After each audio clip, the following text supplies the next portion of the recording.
കല്ലുപ്പ് പാചകത്തിൽ ഉപയോഗിക്കുന്നത് പൊടിയുപ്പിനേക്കാൾ നല്ലതാണെന്ന് പൊതുവെ പറയാറുണ്ട്. ഇതിൻ്റെ കാരണങ്ങൾ ഇതൊക്കെയാണ്. കല്ലുപ്പ് പ്രകൃതിദത്തമായി ഖനനം ചെയ്തെടുക്കുന്നതോ ബാഷ്പീകരണത്തിലൂടെ ലഭിക്കുന്നതോ ആണ്. ഇത് വളരെ കുറഞ്ഞ അളവിൽ മാത്രമേ സംസ്കരിക്കപ്പെടുന്നുള്ളൂ. കല്ലുപ്പിൽ സോഡിയം, പൊട്ടാസ്യം, ഇരുമ്പ്, കാൽസ്യം, സിങ്ക് തുടങ്ങിയവ ഉൾപ്പെടെ നമ്മുടെ ശരീരത്തിനാവശ്യമായ ധാരാളം ധാതുക്കൾ അടങ്ങിയിട്ടുണ്ട്. ഏകദേശം 92% ഘടകങ്ങൾ വരെ.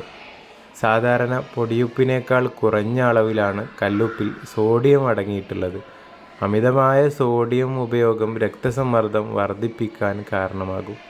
കല്ലുപ്പ് ദഹനം മെച്ചപ്പെടുത്താനും മലബന്ധം, നെഞ്ചരിച്ചിൽ, വയറുവേദന പോലുള്ള ദഹന പ്രശ്നങ്ങൾക്ക് ആശ്വാസം നൽകാനും സഹായിക്കുമെന്ന് പറയപ്പെടുന്നു. ഇനി പൊടിയുപ്പിനെ പറ്റി നമുക്ക് നോക്കാം. പൊടിയുപ്പ് സാധാരണയായി കടലിൽ നിന്നോ ഭൂമിക്കടിയിൽ നിന്നോ വേർതിരിച്ചെടുക്കുന്നതും കൂടുതൽ സംസ്കരണ പ്രക്രിയക്ക് വിധേയമാക്കുന്നതുമാണ്. ഇന്ന് ലഭ്യമായ മിക്ക പൊടിയുപ്പുകളിലും അയോഡിൻ ചേർക്കുന്നു. അയോഡിൻ്റെ കുറവ് മൂലം ഉണ്ടാകുന്ന തൈറോയിഡ് പ്രശ്നങ്ങളെ തടയാൻ ഇത് സഹായിക്കും.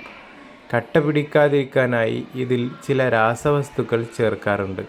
അമിതമായ സംസ്കരണ പ്രക്രിയയിലൂടെ മറ്റ് പ്രധാന ധാതുക്കൾ പലതും ഇതിൽ നിന്ന് നഷ്ടപ്പെടുന്നു.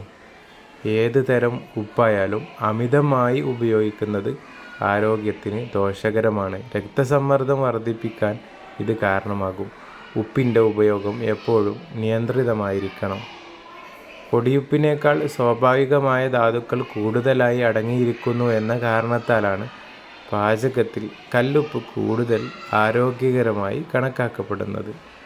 തൈറോയിഡ് സംബന്ധമായ പ്രശ്നങ്ങളുള്ളവർ അയോഡിൻ ചേർത്ത ഉപ്പ് ഉപയോഗിക്കുന്നതിന് ഡോക്ടറുടെ ഉപദേശം തേടേണ്ടത് വളരെ അത്യാവശ്യമാണ്.